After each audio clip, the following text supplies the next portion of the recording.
ఇటువంటి ఒక బాధ్యత, దేవుని యొక్క ప్రణాళిక. ఎందుకు ఆయన మనల్ని ఏర్పాటు చేసుకున్నాడు, ఎందుకు రక్షించుకున్నాడు, ఎందుకు తన ప్రాణాన్ని మన కొరకు అర్పించారు, ఎందుకు తన యొక్క ఆఖరిబొట్టు రక్తాన్ని చిందించి ఆ ప్రభారు మనల్ని విమోచించుకొని తన బిడ్డలుగా, సొత్తుగా, స్వాస్థ్యంగా చేసుకున్నాడంటే ఆ యొక్క వెలుగును మనం ఇతరులకి ప్రకటించేటువంటి వారంగా ఉండాలని ప్రభు ఏర్పాటు చేసుకున్నాడు. అది దేవుడు మనకిచ్చిన బాధ్యత. కాబట్టి ప్రియులారా, ప్రతి విశ్వాసి కూడా ఈ సత్యాన్ని గ్రహించి అనేకుల కొరకు, నశించిపోయే వారి కొరకు మీరు ప్రార్థన చేయాలి. నశించిపోయే వారికి సువార్త ప్రకటించాలి. మీ చేత కాకపోతే ప్రకటించే వారిని తీసుకెళ్ళి ప్రకటింప చేయాలి.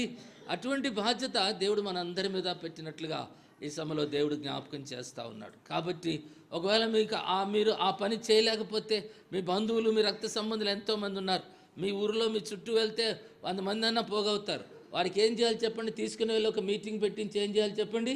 సువార్త ప్రకటింపజేస్తే నీ బాధ్యత తీరుతుంది. అక్కడ మనం హెచ్కేల్లో మనం చదివినట్లయితే, కిందికి వెళ్తే, ఒకవేళ నువ్వు చెప్పకుండా ఆవిడ నశించిపోయినట్లయితే, దేవుడు అంటాడు కదా, ఆ ప్రాణం బట్టి నీవు ఉత్తరవాది అంటాడు. నిన్ను అడుగుతాను ఆ ప్రాణాన్ని గురించి అంటాడు దేవుడు. కాబట్టి మన మీద దేవుడు పెట్టిన బాధ్యత, దేవుని ఒక ఏర్పాటు అంతా ఏంటంటే, మన పని సువార్త ప్రకటించడం. కార్యం చేసేది ఎవరు చేస్తారు చెప్పండి? దేవుడు మీకు కార్యం చేస్తాడు. నాకు తెలియదు, నాకు చేత కాదంటే కాదు, మనం ఆ పని చేయాలి. దేవుడు బాధ్యత, దేవుని యొక్క సంకల్పం అది. అందుకొరకే ఆశ్చర్యకరమైన వెలుగులోనికి మిమ్మల్ని పిలిచిన వాని గుణాతిశయాలను ప్రచురం చేయాలి. ఆయన ప్రేమ, ఆయన కనికరం, ఆయన యొక్క కృపను మనం ఇతరులకి వెల్లడి చేసినప్పుడు వారు ఆ ప్రభు వైపు ఆకర్షించబడతారు. మన బాధ్యత, మన సంకల్పం, మన దేవుని పట్ల మనకున్న ఉద్దేశాల్ని మనం నెరవేర్చిన వారం అవుతామనే విషయాన్ని దేవుడు జ్ఞాపకం చేస్తూ ఉన్నాడు.